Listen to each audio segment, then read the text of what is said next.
नमस्कार, मी अमित कोळेकर. तरुण भारतच्या न्यूज बुलेटिनमध्ये आपल्या सर्वांचं स्वागत. आता पाहूयात आजच्या ठळक बातम्या. मायलेकाचा खून केल्याचा धक्कादायक प्रकार अकोळ तालुका निपाणी येथे बुधवारी रात्री 10:30च्या सुमारास उघडकीस आला. या दुहेरी हत्याकांडाने निपाणी परिसर हादरला असून पोलिसांनी खून प्रकरणातील संशयिताला ताब्यात घेतले आहे. मंगल सुकांत नाईक वय वर्ष 45, प्रज्वल सुकांत नाईक वय वर्ष 18, दोघेही राहणार अकोळ असे मृत मायलेकाचे नाव असून प्रेम प्रकरणातून हे हत्याकांड घडल्याचा प्राथमिक अंदाज वर्तविला जात असून त्या दृष्टीने पोलीस तपास करत आहेत. याबद्दल समजलेली माहिती अशी की बुधवारी रात्री 10च्या सुमारास नात्यातील दोघे मंगल यांच्या घरी आले होते. यावेळी मंगल आणि प्रज्वल यांच्याशी त्यांचा वाद झाला. त्यावेळी रागाच्या भरात संशयित दोघांनी मंगल आणि प्रज्वल यांच्या डोक्यात तीक्ष्ण हत्याराने वार केला. यात दोघेही जागीच गतप्राण झाले. दरम्यान घटनेची माहिती मिळताच रात्री 12च्या सुमारास जिल्हा पोलीस प्रमुख डॉक्टर भीमाशंकर गुळेत, अथणीचे DSP Prashant Munnoli, CPI BS Talwar, ग्रामीण पोलीस स्थानकाचे उपनिरीक्षक शिवराज नायकवाडी यांच्यासह पोलिसांनी घटनास्थळी भेट देऊन पंचनामा केला.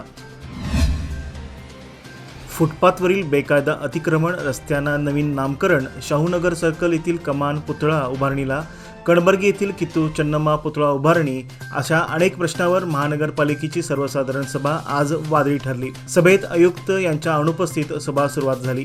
अधिकाऱ्यांनी अनेक प्रश्नांचे उत्तर सोडवण्याचे आश्वासन देऊनही नगरसेवकांनी प्रश्नाचे गुऱ्हाळ चालूच ठेवले. दरम्यान मराठी भाषेत नोटीस व शाहूनगर येथील नव्याने कमान उभारणी करण्यासंदर्भात नगरसेवक, सत्ताधारी व विरोधी नगरसेवक आमदार आसिफ शेठ यांच्यात काही काळ गोंधळ उडाला. महापौर सविता कांबळे यांच्या अध्यक्षतेखाली मुख्य सभागृहात ही सभा पार पडली. सभेत सदस्यांच्या प्रश्नांच्या भडीमाराला अधिकाऱ्यांनी दमदार उत्तरेही दिली. केंद्राकडून मराठी भाषेला अभिजात दर्जा प्राप्त झाला असला तरी बेळगाव महानगरपालिकेत मात्र मराठी भाषेवर अन्याय केला जात आहे. मराठी भाषिक नगरसेवकांना त्यांच्या भाषेत बैठकीची नोटीस देणे बंधनकारक असताना केवळ कन्नड भाषेत नोटीस देण्यात आली. त्यामुळे आज गुरुवारी झालेल्या महापालिकेच्या सर्वसाधारण सभेत मराठीच्या मुद्द्यावरून महाराष्ट्र एकीकरण समितीच्या नगरसेवकाकडून अधिकाऱ्यांना जाब विचारण्यात आला. यावेळी सत्ताधारी आणि विरोधी गटात चांगली जुंपली. मराठीच्या मुद्द्यावरून तब्बल 1 तास सभा गाजली. मराठीचे प्राबल्य असतानाही येथील मराठी भाषा आणि संस्कृती पुसून टाकण्यासाठी प्रशासन सोबत येथील काही नगरसेवक कटकारस्थान करत आहेत, हे आज पुन्हा एकदा स्पष्ट झाले. नगरसेवकांना मराठी भाषा हा विषय सोडून विकासावर बोला असे सल्ले देखील दिले. मात्र मराठी माणसाच्या मतावरून निवडून आलेल्या नगरसेवकांना याबद्दल काही फरक पडला नाही, हे स्पष्ट दिसून येत होते. बेळगाव महानगरपालिकेत मराठी भाषिक नगरसेवकांची संख्या अधिक असतानाही राष्ट्रीय पक्षातील नगरसेवकाकडून या अन्यायाविरोधात आवाज उठवला गेला नाही. मात्र महाराष्ट्र एकीकरण समितीचे नगरसेवक रवी साळुंखे, शिवाजी मंडोळकर, वैशाली भातकांडे यांनी मराठीवरील अन्यायाविरोधात आज आवाज उठवला.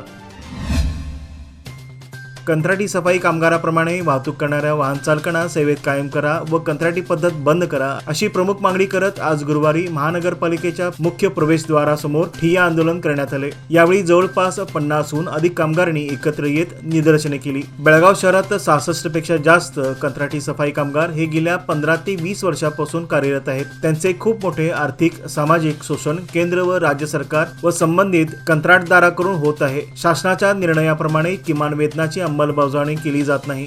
त्यामुळे आमचे उदरनिर्वाह करणे सुद्धा कठीण असून आम्हाला तातडीने नोकरीत कायमस्वरूपी करून घ्या अशी मागणी यावेळी करण्यात आली.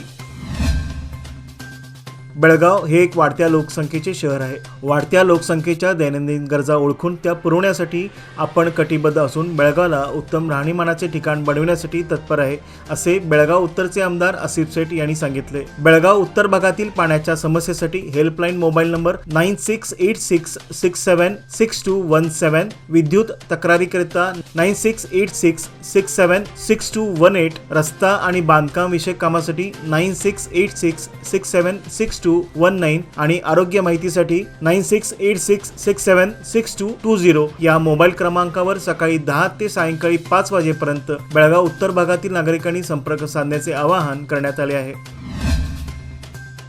फेंगल चक्रीवादळामुळे वातावरणात बदल झाला असून बेळगाव शहर व परिसरात आज गुरुवारी दुपारी 2च्या सुमारास पावसाचा शिडकावा झाला. त्यानंतर दिवसभर ढगाळ वातावरण राहिले. या परिस्थितीमुळे थंडीमध्ये घट झाल्याचे दिसून आले. हवामान विभागाकडून प्राप्त माहितीनुसार फेंगल चक्रीवादळाचा राज्यासह बेळगाव जिल्ह्यात परिणाम जाणवत आहे. त्यामुळे पुढील 2 ते 3 दिवस हवामान ढगाळ राहणार आहे. तसेच जिल्ह्यात काही ठिकाणी हलका ते मध्यम पाऊस पडेल अशी शक्यता वर्तवण्यात आली आहे. बेळगाव विभागाच्या अंदाजानुसार गेल्या 3 दिवसापासून बेळगाव जिल्ह्यात प्रभाव दिसून येत आहे. काल बुधवारपासून हवेत उष्मा जाणवू लागला होता. थंडीचे प्रमाण कमी झाले आहे. बेळगाव तालुक्यात आज व काल पहाटेच्या सुमारास काही भागामध्ये हलकासा पावसाचा शिडकावा झाला. चालकाचे नियंत्रण सुटल्याने बस रस्त्यानजीक असलेल्या खड्ड्यातील झुडपात जाऊन अडकली. बेळगाव तालुक्यातील नावगे गावच्या हद्दीत आज गुरुवारी सकाळच्या सुमारास ही घटना घडली. सदर बस नावगे गावातून बेळगावकडे निघाली होती. दरम्यान चालकाचे बसवरील नियंत्रण सुटल्याने हा अपघात झाला. यावेळी बसमध्ये फक्त 4 प्रवासी प्रवास करत होते. त्यामुळे मोठा अनर्थ टळला आहे. बेकिनकेरी येथील नागनाथ मंदिराचा 7वा वर्धापन दिन उत्साहात पार पडला. या निमित्ताने 2 दिवस विविध कार्यक्रम झाले. यामध्ये पूजा, अभिषेक, हरिपाठ, भजन, प्रवचन, कीर्तन आणि सांस्कृतिक कार्यक्रमांनी रंगत आणली. या सोहळ्यासाठी हजारो भक्तांनी उपस्थिती दर्शविली. तसेच सकाळपासून मंदिरात दर्शनासाठी नागरिकांची गर्दी झाली होती. त्यामुळे मंदिर परिसराला यात्रेचे स्वरूप प्राप्त झाले होते. अनैतिक संबंध उघड झाल्यामुळे पत्नीने आपल्या प्रियकरासमवेत पतीचा काटा काढल्याची घटना तब्बल वर्षभरानंतर उघडकीस आली आहे. रायबाग तालुक्यातील इटनाळ येथील महिलेसह 3 जणांना यावेळी अटक करण्यात आली. जिल्हा पोलीस प्रमुख डॉक्टर भीमाशंकर गोळेद यांनी यासंबंधीची माहिती दिली आहे. प्रकाश शिवबसू उर्फ शिवबसप्पा बेन्नाळी, दानव्वा उर्फ दानम्मा मल्लाप्पा कंबार, रामाप्पा मादर अशी अटक करण्यात आलेल्यांची नावे असून त्यांना न्यायालयासमोर हजर करण्यात आले. इटनाळ व दरूर जवळ कृष्णा नदी पात्रावर खुनाची ही घटना घडली होती. खुनानंतर 1 वर्षाने FIR दाखल करून या प्रकरणाचा छडा लावण्यात आला आहे. राज्य राखीव दलाचे पोलीस महानिरीक्षक संदीप पाटील यांनी बुधवारी पोलीस अधिकाऱ्यांची बैठक घेतली. या बैठकीत विधिमंडळ अधिवेशनाच्या तयारीचा आढावा घेण्यात आला. पोलीस आयुक्त याडा मार्टिन मार्बयांग, कायदा व सुव्यवस्था विभागाचे पोलीस उपायुक्त रोहन जगदीश, जिल्हा पोलीस प्रमुख डॉक्टर भीमाशंकर गोळेद आदीसह शहरातील अधिकारी उपस्थित होते. 9 डिसेंबर पासून बेळगाव येथील सुवर्ण सौधमध्ये सुरू होणाऱ्या विधिमंडळाच्या अधिवेशन बंदोबस्ताचा आढावा घेण्यासाठी ही बैठक संपन्न झाली. निपाणी परिसरात गेल्या 2 वर्षांपासून सुरू असलेल्या अतिवृष्टी आणि पूर परिस्थितीमुळे शेती पिकासह अनेक घरांचे अतोनात नुकसान झाले आहे. अजूनही अनेकांना भरपाई मिळालेली नाही. शेतकऱ्यांचा उतारा कोरा केला पाहिजे. यंदाच्या हंगामातील उसाला उपपदार्थापासून मिळणाऱ्या उत्पन्नापैकी सरकारने प्रतिटन 2000 रुपये आणि साखर कारखान्यांनी प्रतिटन 2000 रुपये असे एकूण 4000 रुपये मिळालेच पाहिजे. या मागणीसाठी विधानसभेच्या हिवाळी अधिवेशनाच्या दरम्यान सोमवार दिनांक 16 डिसेंबर रोजी मोर्चा काढला जाणार आहे. त्यामध्ये सोयाबीन, ऊस, भाजीपाला उत्पादकासह इतर शेतकऱ्यांनी सहभागी व्हावे असे आवाहन कर्नाटक राज्य रक्षक संघटनेचे कार्याध्यक्ष राजू पवार यांनी केले. असे मंगळवारच्या आयोजित शेतकऱ्यांच्या बैठकीत ते बोलत होते. या बैठकीत प्रकाश नाईक, आशा एम सीताराम पाटील, SK पाटील, बाबासाहेब कोकाटे, अशोक क्षीरसागर यांच्यासह इतर सदस्य व महिला उपस्थित होते.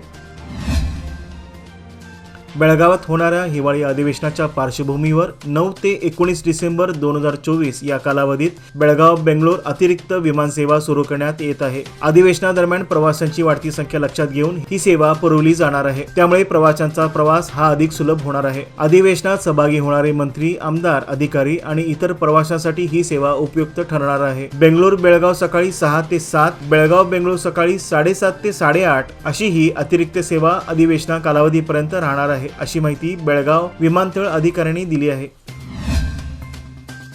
5 नोव्हेंबर ते 5 डिसेंबर हा कर वसुली मासाचे आचरण केले जाते. यंदा ग्रामपंचायतीच्या कर वसुलीमध्ये बेळगाव जिल्ह्यात चिकोडी तालुक्याने 3य क्रमांक पटकावला असून या महिन्याभराच्या मोहिमेअंतर्गत 1 कोटीहून अधिक रुपयाचा कर वसूल झाला असल्याची माहिती तालुका पंचायतीच्या कार्यकारी अधिकारी SS कद्रोळी यांनी दिली आहे. ते म्हणाले की चिकोडी तालुक्यातील 36 ग्रामपंचायतीकडून एकूण 15 कोटी कर वसुली थकबाकी आहे. यामध्ये 2 कोटी कर वसुली करण्यात आली आहे. उर्वरित कर वसुली करण्यासाठी 5 डिसेंबर रोजीही 1 कोटीहून अधिक कर वसुलीचे उद्दिष्ट निश्चित करण्यात आले आहे. याचबरोबर आजचे बातमीपत्र येथेच संपले. अधिक माहिती आणि ताज्या घडामोडी करता पाहत रहा तरुण भारत न्यूज चॅनल. तसेच आमच्या चॅनलला लाईक, शेअर आणि सबस्क्राईब करायला विसरू नका. आणि विश्वासार्ह बातम्यांसाठी दररोज वाचा दैनिक तरुण भारत. धन्यवाद.